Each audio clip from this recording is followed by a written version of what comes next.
여러분 안녕하십니까? 기초 간호학 함께 공부할 최수진입니다. 자, 우리 간호조무사 국가고시에 들어있는 과목 중에 하나인 기초 간호학입니다.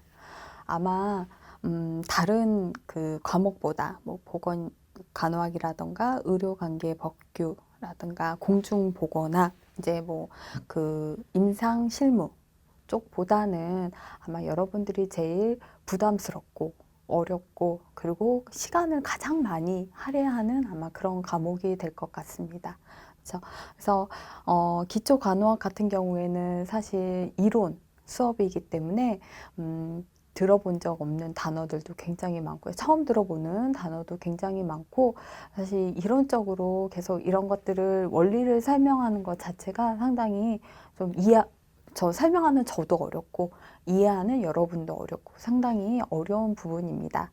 그렇지만 우리가 안 할 수가 없는 게 국가고시에서 문제가 제일 많아요. 그렇죠? 그래서 우리가 포기할 수 없는 그런 과목이기도 합니다. 하지만 우리가 지금 여기서 이제부터 배울 기초 간호학이 맨 앞에를 보시면은 제1장의 간호관리서부터 11장의 성인간호까지 총 11장을 배우게 되겠습니다. 네, 여기서 보면 1장의 간호관리, 2장의 기초치과, 3장의 기초영양, 4장의 기초한방까지는 사실 4장까지는 정말 시간이 없고 볼 시간이 너무 촉박하다. 그리고 나는 이거보다는 좀 다른 데 올인해야 된다 하신다면 정말 시간이 없다면 그냥 건너뛰고 자, 5장부터 기초 양리부터 보는 것을 이제 말씀드리도록 하겠습니다. 사실 강의하는 입장에서 제가 이거 듣지 말고 저쪽으로 가세요. 사실 말하기는 굉장히 어렵습니다. 그렇지만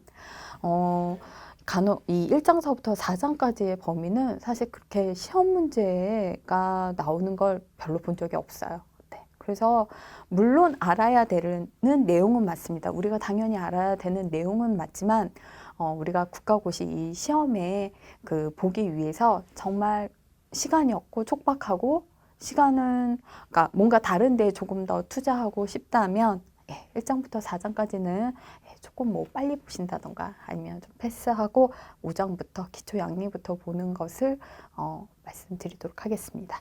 그렇다고 우리가 1장부터 4장까지 안 하는 건 아니에요. 네. 자, 그러면 제 챕터 1번의 간호관리부터 시작하도록 하겠습니다.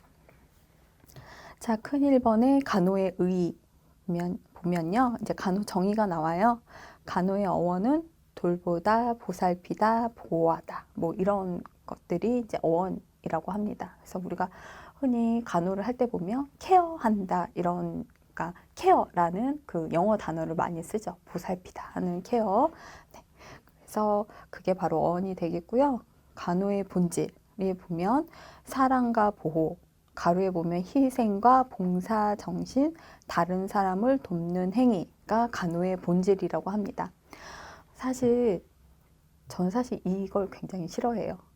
자, 간호의 본질이 왜 희생과 봉사 정신인지 저는 이거 되게 뭔가 좀 저한테는 좀 이론적으로는 맞지만 저한테는 좀 와닿지 않는 것 같아요. 그래서 간호라는 게 엄연히 하나의 직업인데 왜 이거를 희생과 봉사 정신이 있어야 되는지 물론 뭐 그 필요할 때도 있죠. 어떤 뭐 직업이든지 희생과 봉사 정신 필요하기도 하지만 유난히 더 간호사와 간호조무사에게 유난히 너는 희생해야 된다, 봉사해야 된다를 자꾸 머릿속에 주입하는 것 같아서 저는 사실 별로 그렇게 이게 와닿지는 않습니다. 전문직으로 인정을 해줬으면 좋겠지 이거를 자꾸 희생이라는 단어를 쓰지 않으셨으면 하는 게 이제 저의 마음입니다. 자, 3번의 나이팅게일. 간호란 병든 사람에게 자연적인 치유가 잘 이루어질 수 있도록 최적의 건강 상태를 유지하도록 가장 쾌적한 환경을 만들어주고 도와주는 것 이렇게 되어 있는데요. 참 이분은 참 대단하신 것 같아요. 그쵸? 일단은 무슨 전쟁 같은 데 가셔가지고 병사들을 보는데 이제 거기에 이제 그 환경 자체를 깨끗하게 유지하고 뭐 침상도 만들어주면서 이렇게 하면서 환자가 이제 그 뭐 다쳐서 오면 그 환자가 뭐 대부분 사망한다던가 뭐 감염이 많이 돼서 뭐 안 좋아지는 경우가 있는데 이 환경 하나 환경을 바꿈으로 인해서 환자가 좋아지는 그 비율이 굉장히 높아졌던 그런 게 있었죠. 그래서 이분 참 대단하신 것 같습니다. 자, 그러면 3번에 간호의 3대 요소 보실게요. 3대 요소는 지식, 기술, 3번에 간호, 정신, 사랑이 있어야 된다고 합니다. 그래서 3대 요소는 이렇고요. 자, 그러면은 다음 장 보실게요. 다음에 보면은 그 세계 간호 역사에서 보면은 5번 현대 간호가 있어요. 자, 한번 보실게요. 현대 간호. 자, 요즘에는 어떤 간호를 하는지. 자, 요즘에는 환자 위주. 그쵸? 철저하게 환자 위주죠. 그리고 전인 간호, 재활 간호가 바로 현대 간호입니다. 그래서 기억해 보면 환자 위주 간호로는 개별적인 인간 중심의 간호를 하고 있고요. 니은의 전인 간호 보면 신체적, 정신적, 사회적, 영적인 요구를 충족시켜주기 위한 포괄적인 간호. 그리고 요즘에는 디귿의 재활 간호. 이런 식으로 현대 간호가 좀 많이 바뀌었습니다. 자, 이제 전인 간호라는 말을 굉장히 많이 쓰죠. 그래서 예전에 제가 정말 어렸을 때는 병원에 가면 권위적인 의사와 권위적인 간호사.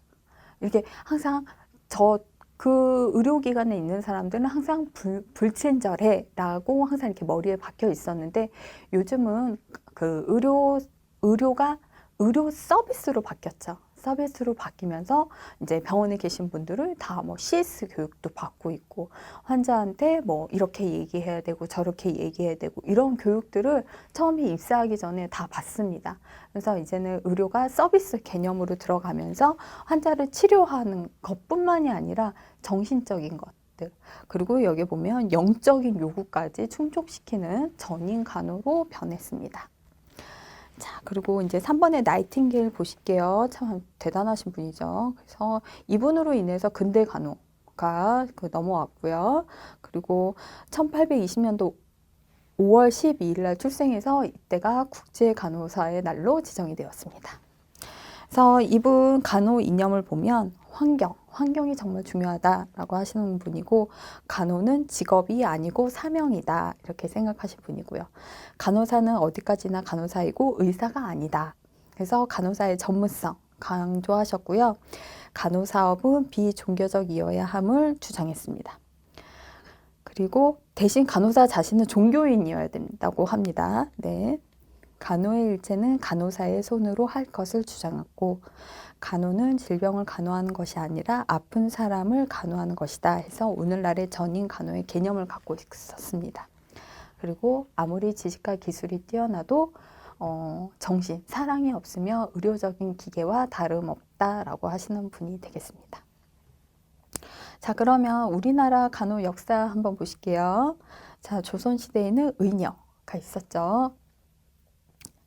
이번에 보면 1885년에 광해원이 세워집니다. 그래서 이게 바로 최초의 그 현대식 병원이 되겠습니다. 그리고 3번에 보면 1902년에 보구여관을 설립해서요. 이게 바로 최초의 간호교육을 하는 곳이라고 합니다. 그래서 선교 간호사 에드먼드라는 분이 이 보구여관을 설립하셨습니다. 자, 4번에 1923년 태화여자관이 생겼습니다. 그래서 태화여자관에 그 보건사업부가 설치되고 모자보건사업이 실시가 되면서 최초로 지역사회 간호가 시작되는 곳이 태화여자관이라고 합니다. 그리고 그 밑에 보면 56년에 보건서법, 73년에 간호조무사, 간호보조원은 협회가 창설되었고요. 그리고 그 밑에 보면은 이제 그 89년에 전국민 의료보험이 역사적인 날이죠. 네, 전국민 의료보험이 실시가 되었습니다. 95년도에는 국민건강증진법이 제정되고 보건소법이 제정되고 지역보건법이 개정이 되었고요. 그리고 2008년도에는 노인장기요양법이 제정되었습니다. 이게 바로 우리나라 그 간호 역사가 되겠습니다. 자, 우리 그 국제조직은 한번 읽어보시고요. 4번에 간호 전달 체계 보실게요. 큰 4번에. 자, 간호 전달 체계를 보면, 1번에 기능적 간호, 2번에 팀 간호, 3번 전담 간호, 4번에 간호 간병 통합 서비스 이렇게 있습니다. 그래서 기능적 간호 같은 경우에는 요즘에는 그 잘 쓰지 않는 그런 업무 분담인데요. 그러니까 병동에서 간호사 둘이 있으면 한 명은 차지, 한 명은 액팅 이런 식으로. 그래서 차지는 오더를 계속 받고 차팅하고 이런 서류적인 업무, 그러니까 스테이션에서 주로 서류적인 업무, 그리고 환자가 나오면은 이제 뭐 컴플레인을 받아준다던가 뭐 설명을 해준다던가 그런 식의 업무를 많이 했었고요. 그리고 그 나머지 한 명 액팅 같은 경우에는 병동을 다 돌면서 뭐 바이탈 사인 하는 시간은 쭉 바이탈 사인 하고 또 인젝하는 시간에는 쭉 돌면서 주사를 놓고 백메킹 하는 시간은 쭉 돌아서 백메킹 하고 이런 식으로 했던 게 바로 기능적 간호입니다. 그래서 이거에 대한 장점은 굉장히 적은 수의 간호 인력만으로도 운영이 됐다는 거예요. 네. 그래서 굉장히 병원 입장에서 보면 어떻게 보면 굉장히 경제적이죠. 네. 채용을 별로 하지 않고도 병원이 돌아가니까 경제적이죠. 근데 이제 단점으로는 보시면은 간호의 일관성 부족, 간호사 만족이 떨어지고 환자 만족이 떨어지고 그런 단점이 있습니다. 자, 팀 간호입니다. 팀 간호. 요즘에 참 많이 하죠. 팀 간호 많이 합니다. 보면은 간호 제공자들이 환자의 욕구에 따라 개별 간호를 목적으로 팀 리더를 중심으로 공동으로 간호하는 업무 분담 방법 이렇게 돼 있어요.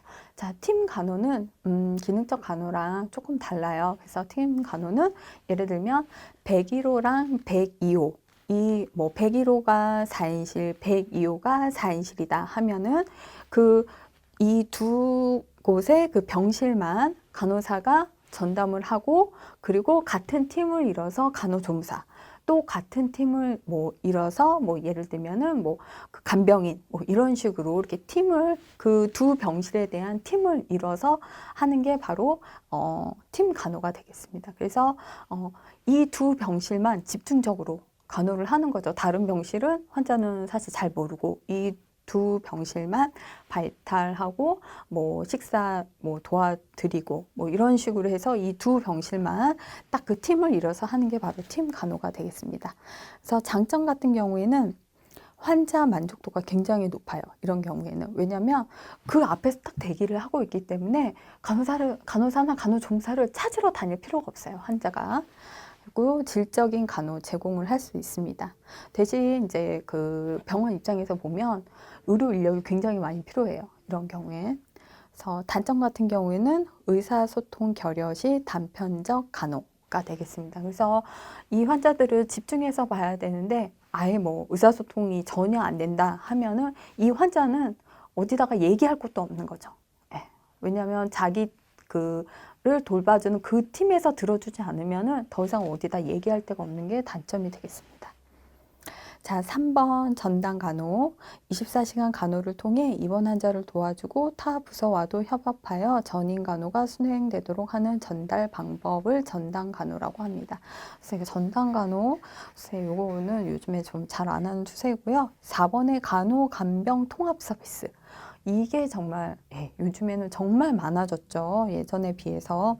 그래서 예전에는 간병을 할 때는 꼭 보호자가 못할 경우에는 간병인을 고용해서라도 환자 간병 이런 식으로 한 세트로 이루어졌는데 이 간병인에 대한 비용이 경제적인 비용이 굉장히 높기도 하고 그리고 이 간병인 한 명으로 인해서 그 외부에 들어오는 감염 이런 것도 굉장히 많고요. 그리고 병원 입장에서는 간병인이 그 환자 한 명당 간병인이 옴으로 해서 경제적인 손실이 상당히 큽니다. 어떤 게 있냐면은 이 간병인이 그쵸 화장실도 써야 되고 뭐 전기도 써야 되고 기타 등등 뭐 이런 것들을 다 소비를 하기 때문에 그런 것에 의한 공공재의 사용을 간병인도 같이 하기 때문에 사실 병원 입장에서는 좀 간병인이 없는 게 사실 경제적인 거죠. 그래서 보면은 입원 환자 대상으로 보호자 등이 상주하지 않고 간호사, 간호조무사, 간병 지원 인력에 의해 포괄적으로 제공되는 입원 서비스 이렇게 되어 있어요. 그래서 이런 경우에는 간병인이 아예 이제 병원에서 다 고용이 되죠. 그래서 뭐 병실 하나에 간병인 한 명, 뭐 이런 식으로 이렇게 지정을 해줘서 그 간병인이 직접 환자들 뭐 이렇게 여기 보조적인 케어를 해주고 있습니다. 뭐 식사를 뭐 챙겨드린다던가 일반적으로 간병 하시는 분들이 하는 일들을 병원 자체 내에서 인력을 고용해서 하게 되겠고요. 그리고 이제 환자의 보호자들은 더 이상 병원에 이제 면회 시간 외에는 들어올 수 없게끔 그렇게 하는 병원들이 굉장히 많아졌습니다. 그렇다 하고요. 자, 큰 6번의 간호조무사 볼게요. 1번 간호조무사의 업무. 그쵸, 이거 중요하죠. 어떤 업무를 할 수 있는지. 1번 간호사의 지도 감독하에 간호 계획을 수행하고 2번 환자의 이상 상태 발견 시 즉시 간호사에게 보고하고 3번 환자가 검사, 진단, 수술 등에 대해 물어볼 때 자, 어떻게 대답하느냐. 의사 선생님이 이야기해 주실 거예요 라고 환자에게 말한다. 그리고 간호사에게 보고한다. 그리고 4번 입원실 및 진찰실의 환경 정리. 5번 병원 간호 행정은 환자를 중심으로 계획하고 행해진다. 이게 바로 간호조무사의 업무가 되겠습니다.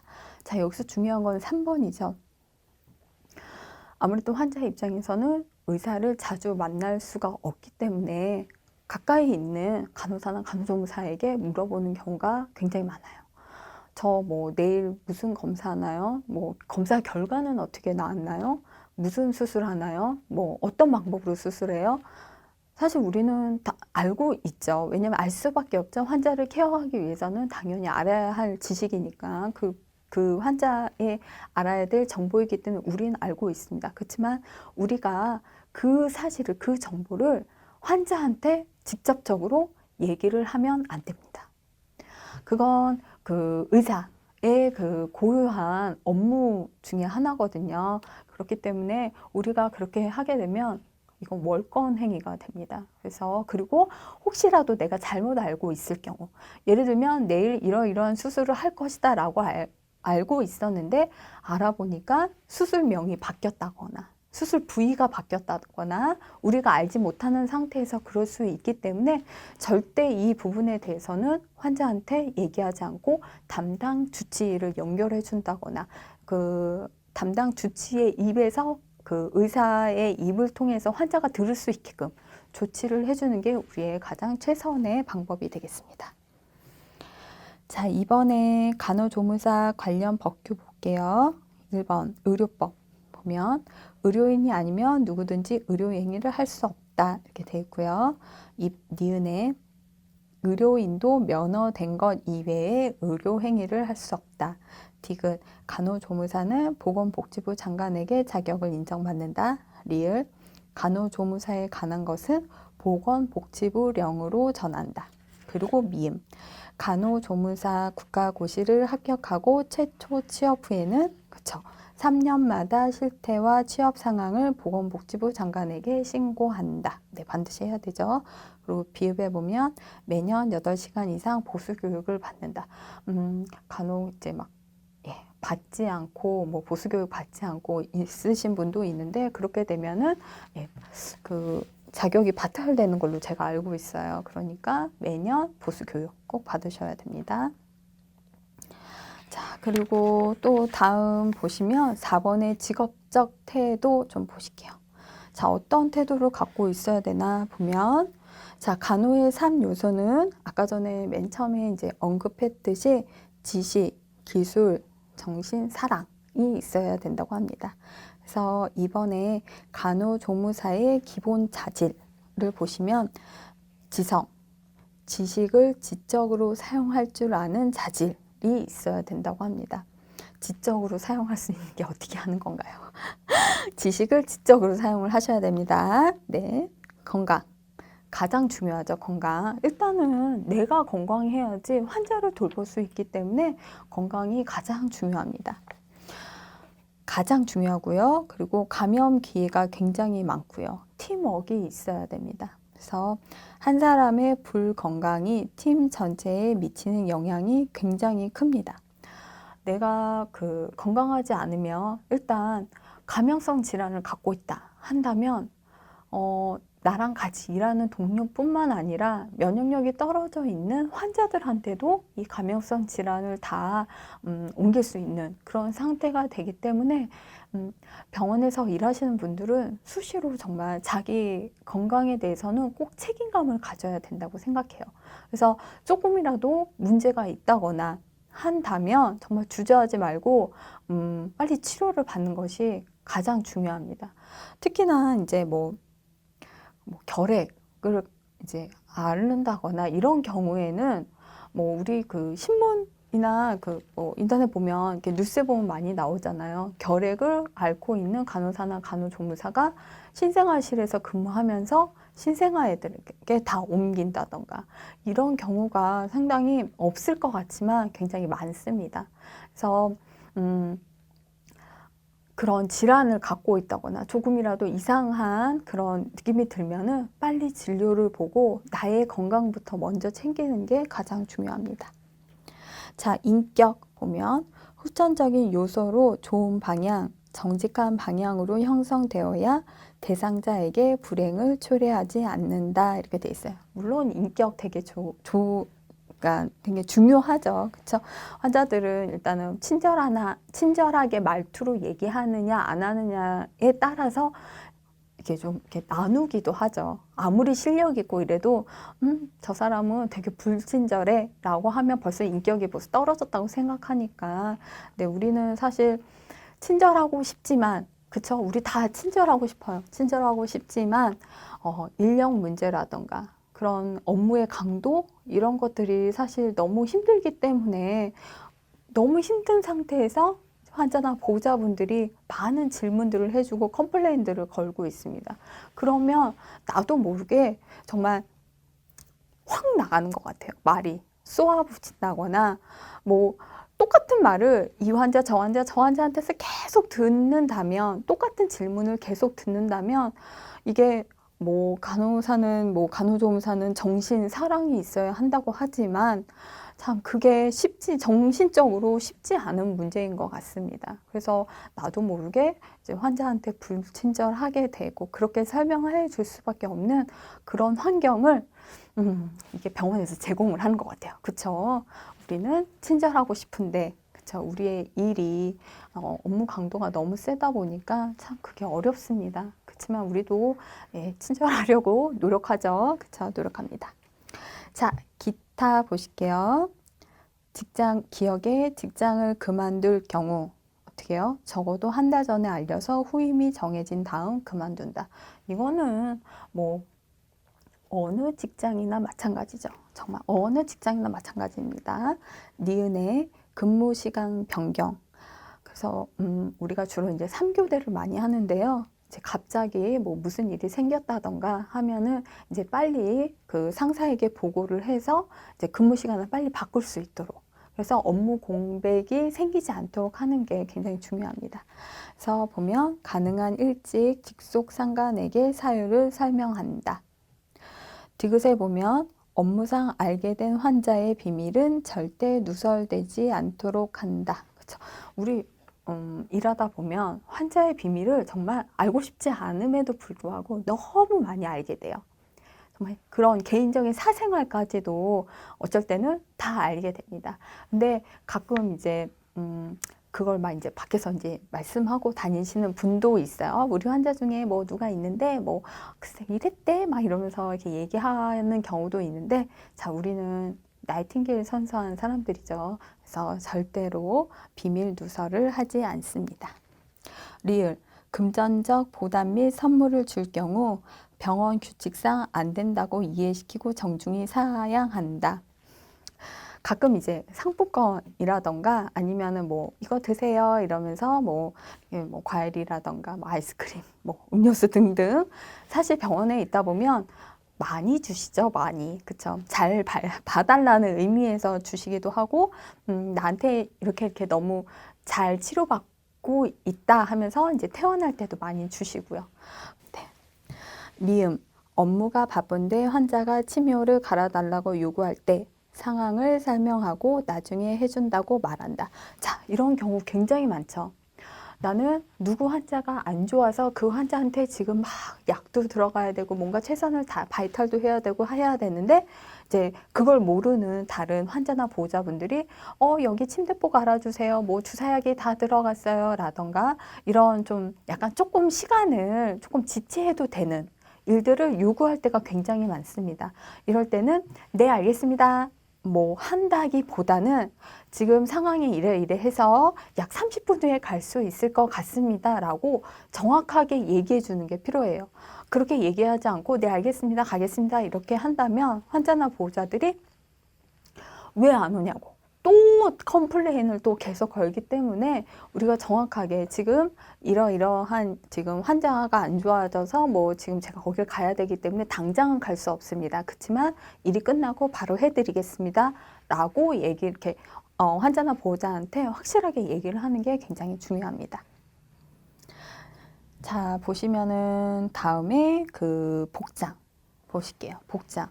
자, 대부분 보면은 요즘에는 예전에는 그 막 하얀색 옷에 막 그 투피스에 뭐 이런 식으로 많이 입었고 막 이렇게 캡도 쓰고 막 이렇게 했었는데 요즘에는 그 이렇게 캡을 쓰다 보면은 여기 머리가 그 실핀에 의해서 머리가 이제 막 뽑혀요. 그쪽 부위만. 예, 그래서 이제 그렇기도 하고 우리가 업무를 하는데 너무 불편하기 때문에 이제 캡이 자연스럽게 없어졌죠.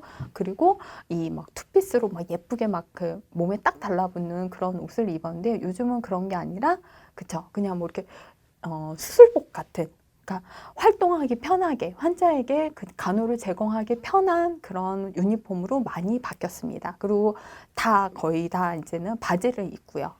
그런 식으로 하게 되고요. 네, 제가 가장 이제 보면서 안타까웠던 것 중에 하나가 이런 유니폼 같은 경우는 내가 병원에서 위생적으로 착용하기 위해서 입는 유니폼인데 간혹 점심시간이나 이렇게 보면은 그 유니폼을 입은 채로 밖에 나와서 뭐 식사를 한다거나 그러는 경우를 좀 많이 보게 되는 것 같아요. 밖에 나가면 일단 오염된 것으로 간주를 해야 되겠죠. 그렇기 때문에 그 모습은 사실 그렇게 좋아 보이지는 않는 것 같아요. 그래서 밖에 나갈 때는 불편하시더라도 옷을 좀 갈아입고 일반 복장으로 나가시는 게 좋지 않을까라고 생각합니다. 자, 6번의 주의의 의무. 정말 이거는 좀 중요한 내용인 것 같아요. 자, 1번에 주의를 기울여야 하는 의무들이 있어요. 2번에 주의 태만. 그래서 각종 사고가 발생을 하는데 정말 낙상. 이거는 정말 주의 태만이죠. 예. 사이드 레일을 올리지 않고 낙상하는 경우. 이런 굉장히 상당히 많습니다. 생각보다. 그래서 우리는 항상 습관적으로 무조건 사이드 레일을 올려줘야 돼요. 내가 사이드 레일을 올린 상태에서 환자가 뭐 본인이 이렇게 해서 뭐 낙상하는 경우는 정말 그건 어쩔 수 없지만 우리가 올려주지 않고 간호를 다 행하고 처치를 행하고 마지막에 사이드 레일을 올리지 않은 상태에서 환자가 떨어지는 거는 그건 정말 주의 태만인 것 같습니다. 그래서 사이드 레일을 항상 올린다. 절대 잊어버리시면 안 되겠습니다. 3번 업무상 과실, 법적인 책임. 요즘에는 의료 분쟁이 굉장히 많이 일어납니다. 그래서 그 업무상 과실이냐 아니냐를 따지는 경우가 굉장히 많아요. 그래서 그 뭐 의료 분쟁 뭐 조정위원회 뭐 이런 것도 있고요. 뭐 여러 가지 많습니다. 그러니까 우리가 여기서 과실이냐 아니냐 이런 것들을 좀 하는 것 중에 하나가 예전에 저희 병원에서 한번 그런 일이 있었어요.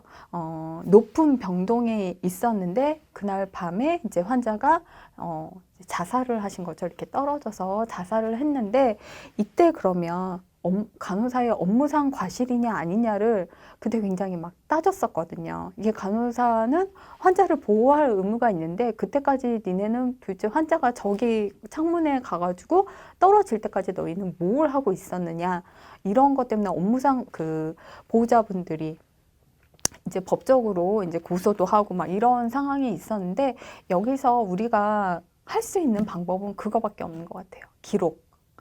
그래서 그 당시에 간호사가 업무상 과실이 없다고 나왔었어요. 근데 그런 이유 중에 하나가 바로 기록이었어요. 그분이 이제 새벽에 이제 자살을 하셨는데, 이제 바로 1시간 전에 이제 그 간호사가 라운딩을 하면서 뭐 몇 호에 누구 환자 이렇게 차팅을 하면서 지금 현재 자고 있다라던가 뭐 이때 뭐 발탈을 했는데 뭐 어쩐다던가 지금 뭐 가습기도 뭐 해주고 뭐 이렇게 해서 플루이드도 갈아주고 했었다라고 뭔가 기록에 이렇게 계속 있었습니다. 그러니까 이 간호사가 여기서 업무상 과실에서 벗어날 수 있었던 거는 나는 분명히 1시간 전까지도 환자가 자고 있는 것을 확인했다라고 하는 이 기록 한 줄 때문에 업무상 과실이 없다라고 판정을 받았어요. 그러니까 그만큼 우리가 한 일에 대해서 그러니까 뭔가 법적으로 보호받기 위해서는 참 이 차팅 기술이 기록이 굉장히 중요한 것 같습니다. 자, 4번. 간호조무사가 병실에서 사고나 과실을 방지하는 방법. 자신의 직무 범위를 정확히 알고 이행한다. 그쵸? 내가 할 일만 똑부러지게 하면 되죠. 그 외의 것까지 손을 대면 이제 그때는 이제 과실, 법적인 책임을 질 수 있기 때문에 나한테 주어진 업무만 잘 하시면 됩니다. 좀 어떠셨어요? 좀 재미있으셨나요? 제가 예전에 했었던 것까지 다 이제 경험담까지 말씀드렸는데요. 일단은 이 간호관리, 1장 간호관리는 여기서 마칠 거고요. 이제 다음 시간에는 기초치과 챕터 2로 다시 시작하도록 하겠습니다. 여러분, 감사합니다.